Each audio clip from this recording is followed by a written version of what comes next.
Terima kasih pemirsa, Anda masih bersama Manage Your Mind. Mind is not everything, but everything comes from your mind, so manage your mind.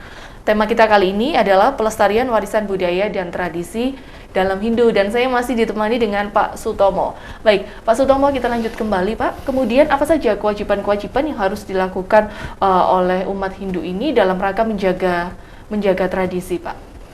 Iya. Begini, jadi umat Hindu itu sebetulnya punya satu kewajiban yang harus dilakukan, yaitu melakukan persembahyangan. Jadi persembahyangan yang dilakukan oleh umat Hindu itu 3 kali sehari. Ya. Pada saat ini matahari terbit, kemudian pada saat matahari di atas kepala, dan pada saat matahari terbenam. Itu. Nah, yang dilakukan oleh umat Hindu pada saat melakukan sembah bakti sembahyang kepada Sang Maha Pencipta, ini menyiapkan sesajian, ya. Jadi menyampaikan apa yang ada di alam ini. Jadi paling tidak bunga. Ya, syukur ada buah, bunga, buah. Ya, kemudian ada dupa, itu. Ini diaturkan kepada Sang Yang Widiwasa. Jadi karena umat Hindu itu merasa berterima kasih, astungkara, bersyukur ke hadapan Sang Yang Widi, masih diberi kehidupan, itu. Makanya apa yang ada di lingkungan kita bisa kita petik, kemudian kita makan. Nah, sebelum kita makan, kita aturkan dulu.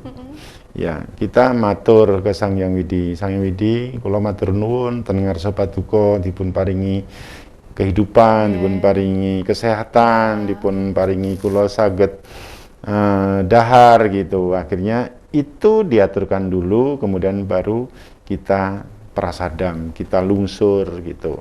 Nah, kebiasaan-kebiasaan ini kan merupakan satu upaya kita menciptakan satu etika. Jadi jangan kemudian kita sudah mendapatkan rezeki tanpa kita mengetahui siapa yang memberikan rezeki, ya langsung saja kita makan. Kita tidak bersyukur, lupa bersyukur dulu ya, gitu. Jadi kita harus bersyukur dulu. Siapa yang memberikan kehidupan kita? Karena kita masih hidup, kita bisa melakukan karma-karma yang baik. Kita bisa melakukan karya-karya sesuai dengan akal budi kita gitu. Nah, kita harus berterima kasih, bersyukur kepada yang memberikan kehidupan. Jangan kemudian kita lupa.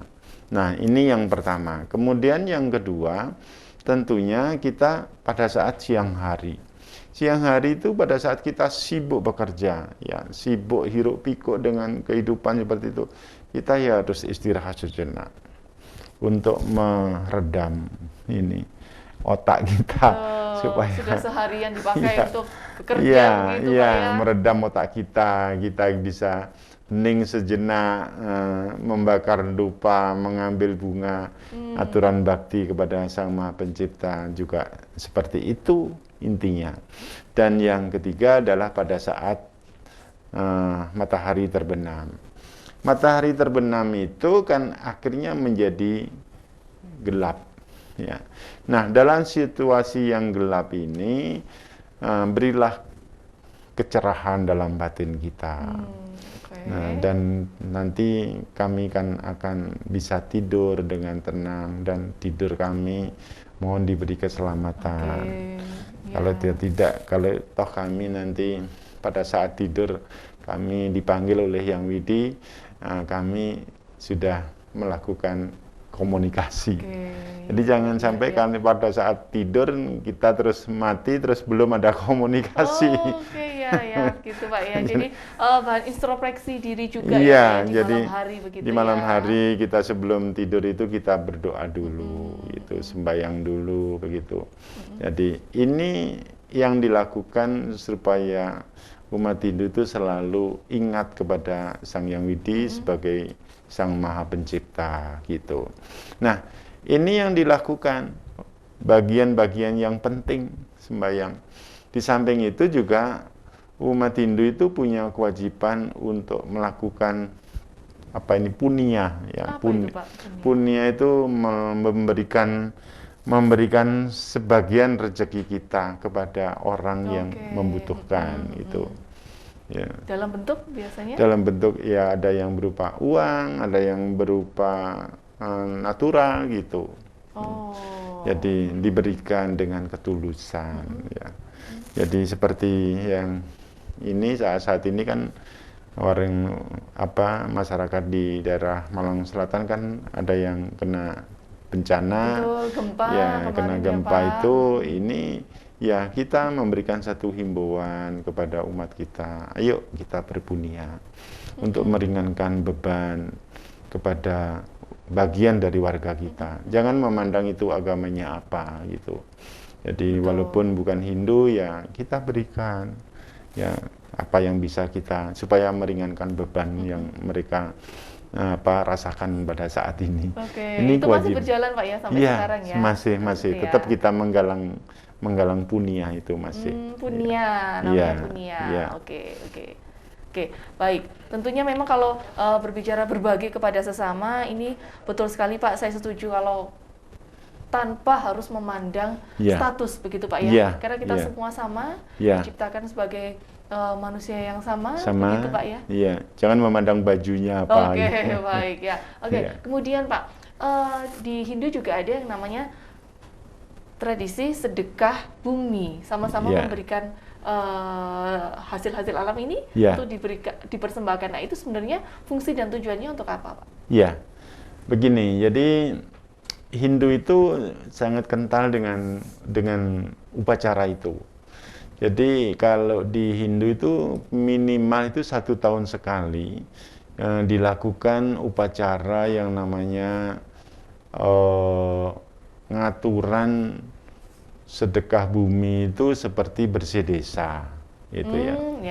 Ya, yang bersih desa. Kemudian di sana semua hasil-hasil bumi itu dikumpulkan, dirangkai menjadi sesaji, kemudian diaturkan kepada yang kalau di desa ya biasanya kepada ini apa itu namanya danyang yang mengkoni desa ini. Nah, tetapi kalau secara agama Hindu ini diaturkan kepada Ibu Pertiwi itu. Karena Ibu Pertiwi ini yang selalu memberikan rezeki kepada kita. Apa yang kita tanam tanpa ada keberkahan dari Ibu Pertiwi tidak mungkin bisa berbuah begitu. Maka ini harus kita berikan penghormatan. Kita adakan semacam yatnya kepada Ibu Pertiwi supaya Ibu Pertiwi ini kembali terus memberikan oranugraha kepada kita. Iya, karena apa? Banyak orang yang tidak paham.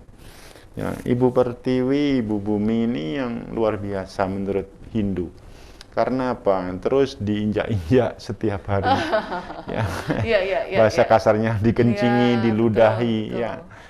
Digali dan lain sebagainya tanpa ada penghormatan sama sekali. Ya, jadi di Hindu minimal kalau orang Hindu sembahyang itu ada sembah kepada Ibu Pertiwi itu. Jadi itu satu penghormatan kepada Ibu Pertiwi supaya beliau tetap memberikan satu pelayanan kepada kita. Ya. Baik. Kalau untuk sedekah bumi atau bersih desa itu sampai saat ini sepertinya masih terus digalakan di desa seperti itu, Pak ya. Betul. Banyak sekali aktivitas-aktivitas seperti ini bersih desa dan ternyata rupanya ini sudah bersumber dari Hindu juga ya, seperti itu ya. Iya. Jadi intinya dulu itu adalah dari konsep Hindu itu memberikan satu penghormatan kepada Ibu Pertiwi. Karena ya konsepnya seperti itu, Ibu Pertiwi yang memberikan sumber rezeki, yang memberikan keberkahan, yang memberikan subur makmur tanaman kita itu. Nah, ini dilakukan satu upacara oleh para rohaniawan Hindu, para sulinggih dulu seperti itu. Kemudian dianggap ini sangat berdampak positif dan sangat menyenangkan hasilnya. Nah, akhirnya ditiru atau terus dilestarikan Ya, oleh teman-teman betul. kita. Maka ada budaya sekarang bersih desa, ada Iya, yang namanya itu apa, metri dusun Menteri gitu. Dusun, Ya, ya, ya, ya. seperti itu. Itu awalnya adalah dari konsep sedekah bumi itu. Oke, baik, baik. Ya, Berarti berawal dari konsep yang sederhana ini mungkin bisa dikembangkan ke konsep lainnya itu enggak apa-apa, Pak ya? enggak apa-apa, Boleh ya? enggak apa-apa. Tidak harus bernuansa Hindu, enggak Oke, masalah. Iya. ya, Yang ya. penting kan maknanya, Tujuannya, gitu, Pak tujuannya, ya? iya. Mm-mm. Sama enggak apa-apa, dengan cara apapun. Sebab di Hindu itu ada semacam sloka, ada semacam ayat yang mengatakan bahwa dengan cara apapun kamu menghormati aku, dengan cara apapun kamu menyembah aku, asal itu kamu lakukan dengan ketulusan, akan aku terima dengan Oke. senang hati gitu. Oke, baik sekali. Wah, ini ternyata tradisi-tradisi atau kebiasaan-kebiasaan yang sudah ada ini mengandung filosofi atau pengertian yang sangat mendalam sekali, Pak ya. Iya, Betul sekali ya, seperti iya, itu ya. Jadi memang pantas sekali pemirsa kalau tradisi ini atau kebiasaan dalam Hindu ini masih memang harus terus dilestarikan sampai saat ini. Bahkan juga ada tradisi, Pak, yang katanya tradisi pijak bumi yang dilakukan pada bayi. Tradisi-tradisi yang ada di Jawa, pijak bumi ini adalah juga tradisi yang turun dari Hindu. iya, Betul, apa iya. betul seperti itu, Pak? Iya, di Hindu ada upacara manusiayatnya namanya itu. Manusiayatnya. Jadi pas otonan itu pas hari kelahirannya, apa telung weton apa pitung weton Wetonnya, ya. oke ya. Ya, ya itu jadi biasanya kalau pitung wetonan itu anak yang sudah mulai terantanan itu, Iya. ya itu berarti sudah usianya sekitar itulah pitung weton itu. Itu ada upacara namanya upacara otonan. Nah, itu memang sarana yang upacara itu harus dilengkapi dengan seperti tangganya 7 gitu. Kemudian ada apa ini namanya? Ini jarik ini macam 7 juga karena dia sudah berusia 7 bulan gitu. Nah, pada saat itu kemudian ada upacara siraman, kemudian dia terus masuk pertama kali untuk menginjak bumi ini dengan tahapan-tahapan tangga yang sudah disiapkan. Kemudian ada apa itu namanya jarik-jarik yang sudah disiapkan itu. Jadi 1, 2 sampai 7 itu. Jadi Oke. ini biasanya dilakukan oleh orang-orang tua kita yang sampai sekarang. Iya, betul. Ya, dan jariknya itu macam-macam. Ada yang sido luhur, sido mukti, ya, kemudian apa sekar jagat dan lain sebagainya itu. Oh, itu punya Ya, arti yang sendiri ya. iya, Betul ya, biasanya Pak ya. yang terakhir itu sido mukti dengan tujuan nanti anak itu supaya hidupnya bisa mukti wibowo begitu. Oke, baik, Jadi, baik, baik. jadi ada filosofinya, ada Oke. artinya Iya, begitu. baik sekali. Wah, ini menarik sekali ya pemirsa ya. Masih banyak lagi loh tradisi-tradisi lainnya yang ada di Indonesia yang sampai saat ini masih terus dipertahankan yang berawal atau berasal dari Hindu. Nanti kita akan bahas kembali. Jangan kemana-mana, setelah yang satu ini Manage Your Mind akan kembali.